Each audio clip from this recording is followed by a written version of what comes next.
Hey everybody, this is Tim Swoboda, and this is my Brands in the News presentation. So for this, I chose SYSS. It's a three-dimensional printer manufacturer, and for those of you who don't know what three-dimensional printing is, that it almost works like a traditional inkjet printer, but it lays a thin layer of plastic or some other material on kind of a tray and raises it up. Like you can see in this Yoda head, it's just putting a thin amount while it works its way up to the top. It works off like a 3D CAD file. It's kind of a new technology, or not so much new. It's just been getting a lot of hype lately. The second application for three-dimensional printing is they call it rapid prototyping. So you'd be working on the CAD file, and then essentially whatever product you're building, you can print it out, assemble it, and then do your tests. And then go, it's the same day, go back to the CAD file and tweak it, print out another copy, and test it again. Instead of, in the old days, or if you're working off of a mold, you'd have to break the mold and, remake your mold. So when I'm looking at the advertising for Stratasys, it's terrible. They do all the bad things you would think they do. E-newsletters, email blasts, banner ads, just terrible. They also have a print campaign that you can see the example on the right. It's what it is. But there is one thing they do really well. They get great PR. Like they are awesome at getting earned media to help build their brand. So here's an example of the rapid prototyping. So this revolutionary blood machine, what it does is it like captures the blood that is lost during surgery, and then it goes back and separates the platelets, whatever, so they can put it back in you later.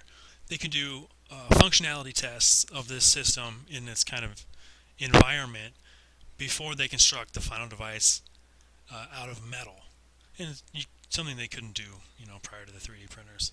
So that gets an article. There was a movie came out last year called Paranorman. It was a stop animation, kind of like a coming of age story. This weird kid who gets some friends and blah blah blah. But they use the three-dimensional printers to construct the faces. So that's the tray. That's what has came out of the printer. So all the different expressions, so you can just pop them on and off. I don't know how they would have done that without three-dimensional printer. I guess they would have either done computer graphics, or you would have had to hand carve the majority of those faces. So this got some buzz for the company too. So here's another way they get some positive press. They have kind of a repository and a website of these the 3D CAD files. Anyone can make them, anyone can download them, anyone can print them. So this is actually cool. It's just Citrus Juicer. So someone made these plans, put them up. You can download them. You can print your own juicer, tweak it, send it back up. Here's a model the company constructed. It's a model of the Great Pyramids of Giza. It's two pieces. You can see this one. The second piece kind of fits into it. It's for grade school or teachers to print out when they're studying Egypt. And last year they printed out this 3D Thomas Jefferson. They had a traveling exhibit for the Smithsonian, and what they'd wanted was this bronze statue that's sitting at Monticello.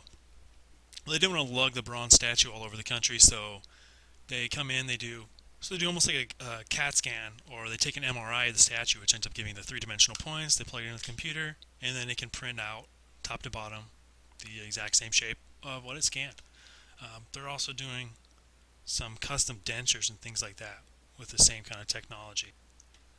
And finally, they host some challenges to get people out there to start doing incredible things with the technology. So it's a cool company. It's a cool technology. It's got a lot of potential, but it got me wondering how much of their own brand they're building and how much they're letting be built for them. Do you have to advertise your product to your consumers, or can this company let their image be formed by the product end users, by the geeks that are building these models and putting them out on the internet, or getting the press themselves? And so that's the question I pose for you. Thanks.